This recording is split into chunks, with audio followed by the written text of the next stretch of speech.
Raha ny taona efatra sy roa arivo no namokatra ny boky compendium doctrine sociale de l'église ny teo anivon'ny tompon'andraikitra mahakasika an'izay.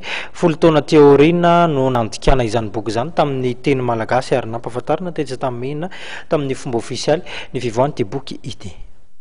Nampahafantarina androany teto Antanimena ny boky novokariny filakevitra pontifikaly Justice EP nampitondraina ny lohateny fampianaran'ny Eglise katolika momba ny fiarahamonina sy ny sosialy. Tanjon'ity boky ity ny sy ny fampandrosoana ny olona sy ny firaisankina sy ny fitiavana. Anatiny karazana raha ohatra moa zany izay hoe nivonany dia azonjana hoe katesizy sosialy izany hoe izay fampianaran'ny fiangonana rehetrarehetra mikasika ny firindran'ny fiarahamonina dia ny asa ataon'ny fiangonana.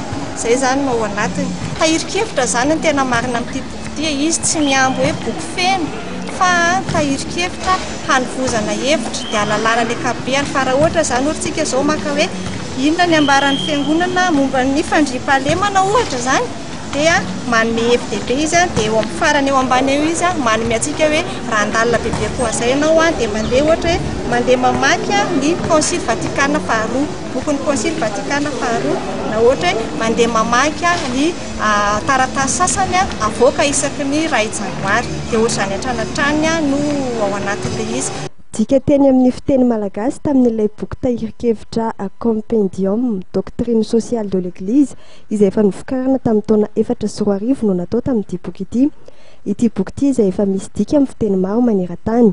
Ahitana pejy misy 150 ny boky ary ahitana teny fampidirana sy teny famaranana.